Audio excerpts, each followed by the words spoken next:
हाय दोस्तों, welcome to my channel. कहानी काफी ज्यादा इमोशनल है क्योंकि उसमें बूढ़े पति पत्नी के दुख भरे जीवन के बारे में मैं आपको आज बताने वाली हूँ। लेकिन उससे पहले अगर आपने अभी तक मेरे चैनल को सब्सक्राइब नहीं किया है तो तुरंत सब्सक्राइब कर लें और बेल आइकन को जरूर दबाएं ताकि आपको मेरी हर इंटरेस्टिंग कहानी का नोटिफिकेशन सबसे पहले मिले। इस वीडियो को लाइक और शेयर अपने दोस्तों के साथ जरूर करें। आइए इस कहानी का आरंभ करते हैं। गांव के घर से काफी दूर की एक बड़ी सिटी में प्रशांत की नई नौकरी लगी थी। इस शहर में भाड़े का घर लेकर वह रहने लगा। पड़ोसी के तौर पर घर के सामने ही एक घर था जिसमें एक बुजुर्ग जोड़ा रहता था। दोनों बिल्कुल अकेले थे, मतलब ना कोई बेटा, ना बेटी, ना नाती, ना पोता, यानी कि संयुक्त परिवार नहीं था। प्रशांत संयुक्त परिवार का सदस्य था, इसीलिए उसे अक्सर उनके बारे में विचार आते रहते थे। प्रशांत को उन्हें देखकर बुरा जरूर लगता था कि इतनी उम्र होने के बावजूद उनकी देखभाल करने के लिए उनके साथ कोई न था। जब वह सुबह ऑफिस के लिए निकलता था तो देखता था कि दादी जी अपने कपकपाते हुए हाथों से दादाजी के लिए चाय बना रही थी।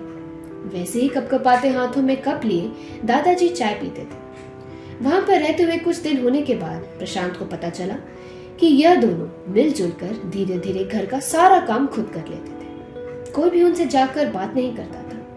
इतने दिनों में प्रशांत ने उनकी आवाज तक नहीं सुनी थी। जब वह शाम को ऑफिस से घर आता था तब दोनों को घर के आंगन में बैठा पाता था और उन दोनों के ही चेहरे पर थकान साफ साफ पड़ पाता था। प्रशांत का मन कई बार करता था कि उनसे जाकर बात करे, लेकिन फिर किसी वजह से उसके पांव वहीं पर थम जाते। वह जब जब उन्हें देखता था तो उसे अपने दादा दादी की बहुत याद आती थी और वह घर पर फोन लगाकर उनसे बात कर लिया करता था। एक संडे जब प्रशांत को ऑफिस से छुट्टी मिली थी तब उसने देखा कि दादी जी काम कर रही थी, लेकिन उन्हें रोज की अपेक्षा आज काम करने में कुछ ज्यादा ही तकलीफ हो रही थी। उसने उनके पास जाके पूछा कि दादी जी, आपकी तबीयत तो ठीक है ना? क्या मैं आपकी कोई मदद कर सकता हूँ? उन्होंने प्रतिक्रिया नहीं दी। प्रशांत ने दोबारा उनसे पूछा, बताइए दादी जी, मैं क्या कर सकता हूँ आपके लिए? उन्होंने फिर भी कोई उत्तर नहीं दिया। प्रशांत को काफी आश्चर्य हुआ। कुछ मिनटों बाद दादाजी वहां आए और वह भी कुछ नहीं बोले। प्रशांत बात को आगे बढ़ाते हुए कहा, मुझे लगता है कि दादी जी की तबीयत खराब है, इसीलिए मैं यहाँ आया हूँ। मैं आपकी मदद करना चाहता हूँ दादाजी, बताइए मैं आपकी मदद कैसे करूँ? दादाजी इशारों से प्रशांत से बात करने लगे। उन्होंने इशारों में उसे बताया कि दादी जी सुन और बोल नहीं सकते। उन्होंने ये भी बताया कि वह खुद भी बोल नहीं सकते, पर वह सुन सकते हैं, उनकी बात समझ सकते हैं। उन्होंने इशारों से दादाजी से पूछा, उन्होंने इशारों से दादी से कुछ कहा और दादी ने प्रशांत की तरफ देखकर उसके माथे पर हाथ फेरा। उन दोनों की तरफ देखते ही रह गया प्रशांत और ना जाने कब उसकी आंखों से आंसू बहने लगे।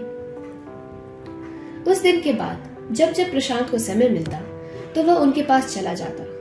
वह उस पर अपना प्यार बरसाते। अब तो प्रशांत को उनके इशारों की मीठी भाषा भी बहुत अच्छे से समझ में आने लगी थी।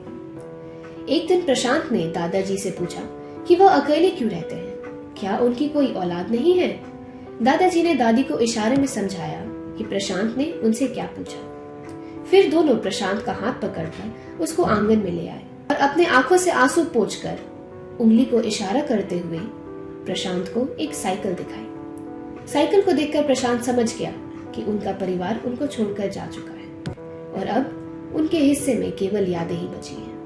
उन्हें रोता हुआ देखकर प्रशांत भावुक हो गया और दोनों को गले से लगा लिया। उन्होंने प्रशांत के ऊपर अपने सीने में सालों से बंद प्यार के बादलों से प्यार की इतनी बारिश कर दी कि वह पूरी तरह उसमें भीग गया। दोस्तों, इस कहानी से कई लोग कनेक्ट कर पाएंगे क्योंकि ये सिर्फ एक कहानी ही नहीं, ये कई सारे बेचारे बुजुर्ग लोगों की सच्ची दास्तान है। यह कहानी बताने का मेरा मेन मोटिव यही है कि हमें बुजुर्ग को समझना चाहिए और उनको सपोर्ट करना चाहिए, उनको अकेला ना छोड़कर उनके साथ समय बिताना चाहिए।